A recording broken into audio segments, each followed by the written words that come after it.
There's no feeling more intense than starting over. If you deleted your homework the day before it was due, as I have, or if you left your wallet at home and you have to go back after spending an hour in the commute. If you won some money at the casino and then put all your winnings on red but it came up black. If you got your best shirt dry cleaned before a wedding and then immediately dropped food on it. If you won an argument with a friend and then later discovered that they just returned to their original view. Starting over is harder than starting up. If you're not ready for that, like if you've already had a bad day, then what you're about to go through might be too much. Feel free to go away and come back. I'll be here. Alright, thanks for coming with me on this trip. I'll understand if you have to take a break at any point. Just find a safe place to stop and quit the game. And don't worry, I'll save your progress, always, even your mistakes.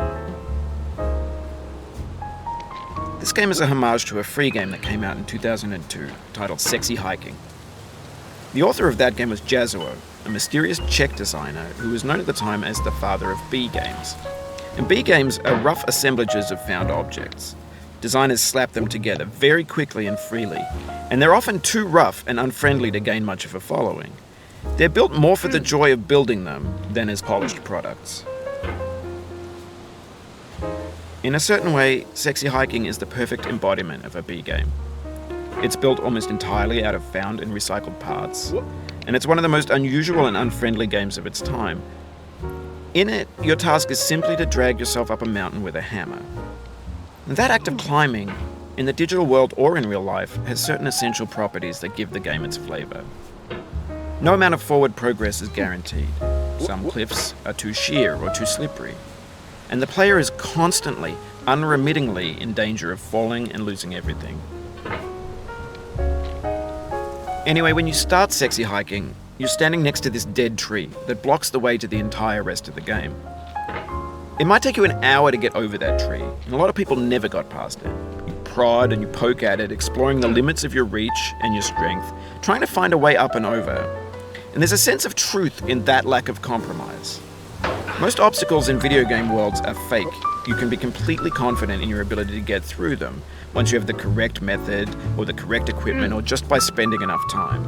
In that sense, every pixelated obstacle in Sexy Hiking is real. The obstacles in Sexy Hiking are unyielding, and that makes the game uniquely frustrating. But I'm not sure Jazzuo intended to make a frustrating game.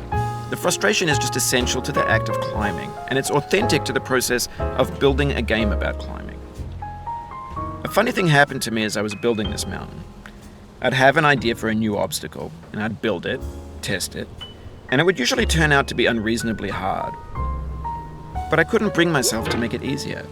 It already felt like my inability to get past the new obstacle was my fault as a player rather than as a builder.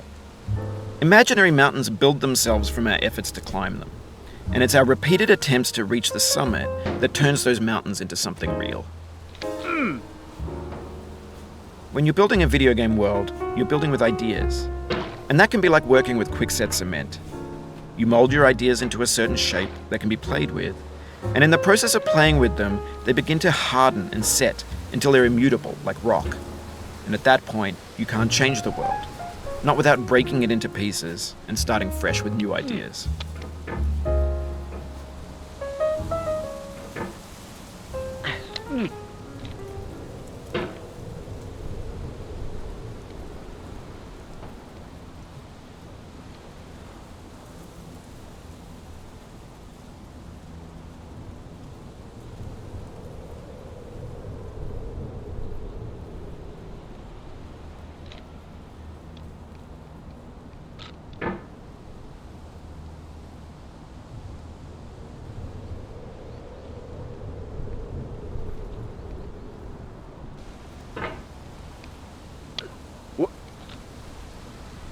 For years now, people have been predicting that games would soon be made out of prefabricated objects, bought in a store and assembled into a world.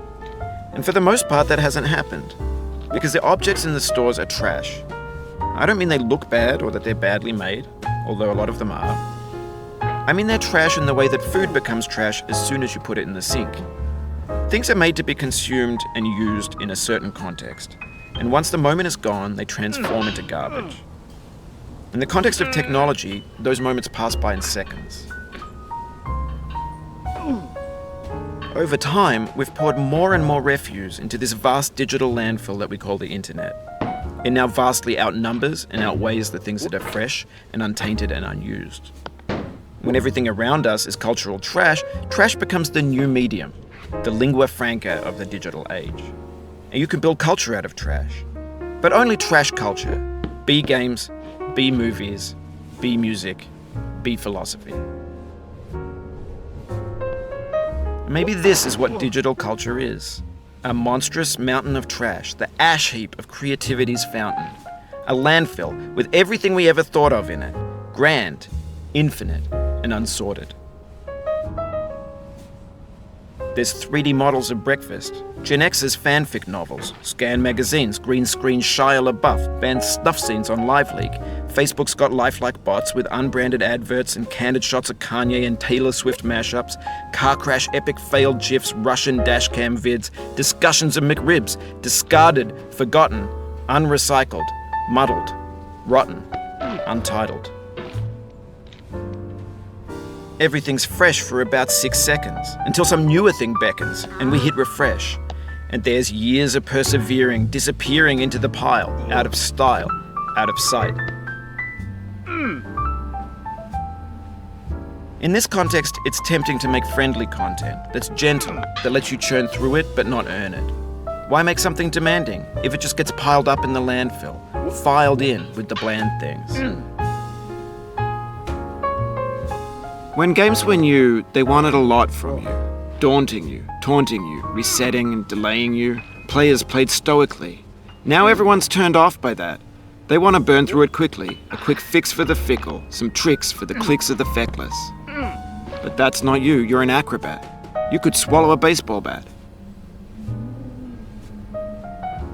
Now I know, most likely you're watching this on YouTube or Twitch, while some dude with 10 million views does it for you. Like a baby bird being fed chewed up food. That's culture too. But on the off chance that you're playing this, what I'm saying is, trash is disposable, but maybe it doesn't have to be approachable. What's the feeling like? Are you stressed? I guess you don't hate it if you got this far. Feeling frustrated? It's underrated. An orange is sweet, juicy fruit locked inside a bitter peel. That's not how I feel about a challenge. I only want the bitterness. It's coffee. It's grapefruit. It's licorice.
It feels like we're closer now, composer and climber, designer and user.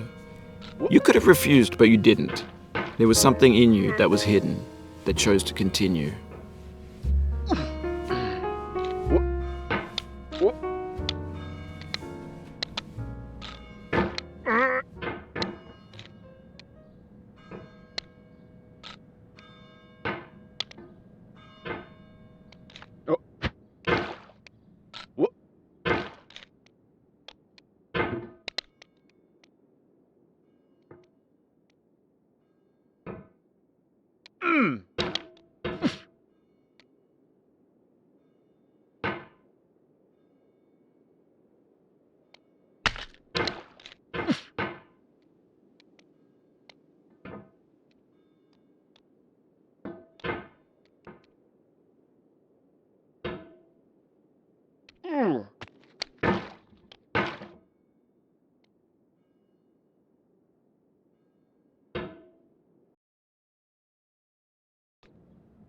Whoa.